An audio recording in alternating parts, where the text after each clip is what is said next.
जय श्री राम। दोस्तों, आपका पूनम भक्ति ज्ञान चैनल में बहुत बहुत स्वागत है। दोस्तों, आज मैं आपको वैशाख मास के 25वें अध्याय के बारे में बता रही हूँ। वैशाख मास के 25वें अध्याय में आया है, तब व्यास जी कहने लगे, हे मुने, पूर्ण भोग वाले मनुष्यों की मुक्ति कब होती है? सृष्टि काल में या अंत काल में अथवा स्थिति काल में? सृष्टि की स्थिति तथा संहार काल की मर्यादा कितनी है? शंख बोले, 4 सहस्त्रों युगों का ब्रह्मा का एक दिन और इतनी ही रात्रि होती है। इस तरह मिलाकर ब्रह्मा का एक अहोरात होता है। 15 अहोरात एक पक्ष और 2 पक्षों का एक मास होता है। 2 मास की एक ऋतु और 3 ऋतुओं का एक आयन होता है। 2 आयन का एक वर्ष होता है। इसी प्रकार ब्रह्मा जी के 100 वर्ष तक एक ब्रह्मकल्प होता है। इसी को वेद के जानने वाले प्रलय का समय कहते हैं। प्रलय 3 प्रकार की होती हैं। एक मानव प्रलय, जिसमें मनुष्य का अंत होता है। दूसरी दैन्य प्रलय, ब्रह्मा जी के मुहूर्त एक मनु की प्रलय होती है।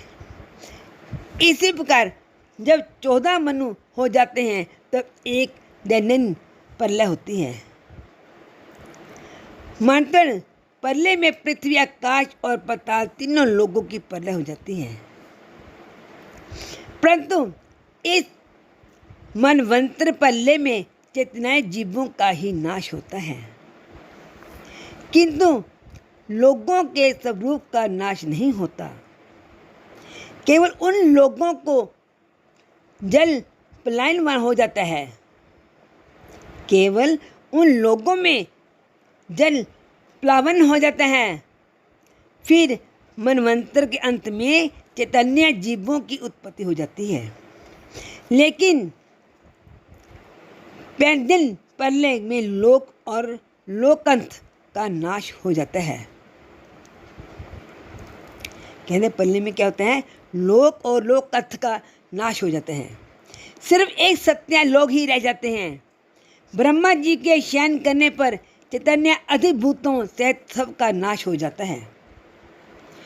कोई तथा अभिमानी देवता और मुनि बचे रहते हैं, तथा सत्य लोक में शयन करने वाले भी रह जाते हैं।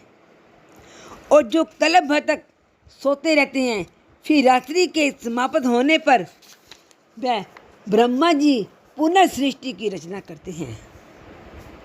शंख कहने लगे कि व्यास, अब मैं तेरे सामने सृष्टि काल और मुक्ति काल का वर्णन करता हूँ। भगवान का एक निमेष मतलब होता है कि आंख का झपकना। भगवान जी का एक निमेष ब्रह्मा जी के एक कल्प के बराबर होता है।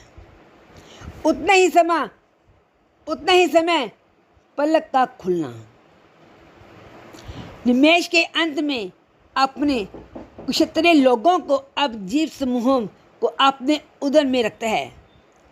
उनमें से कितने ही सृजन योग्य, कितने ही मुक्ति और कितने ही ऐसे होते हैं जिनका लिंग देह छूट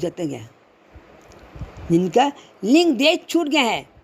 श्रुतिदेव कहते हैं कि जब ये कथा शंख व्यास जी को सुना रहे थे, तब सबके देखते देखते वह पंचशाखी वृक्ष पृथ्वी पर गिर पड़ा और उसके कौटर से एक बड़ा भयंकर सर्प तत्काल पाप रूपी देह को त्याग कर हाथ जोड़कर सिर झुकाकर वहीं बैठ गया।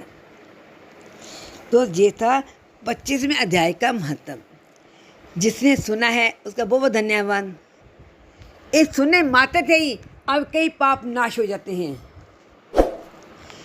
जिन्होंने अब तक सब्सक्राइब नहीं किया वो सब्सक्राइब करें, लाइक करें और शेयर भी करें। जय श्री राम, जय श्री राम। स्वस्थ रहो, मस्त रहो। जय श्री राम।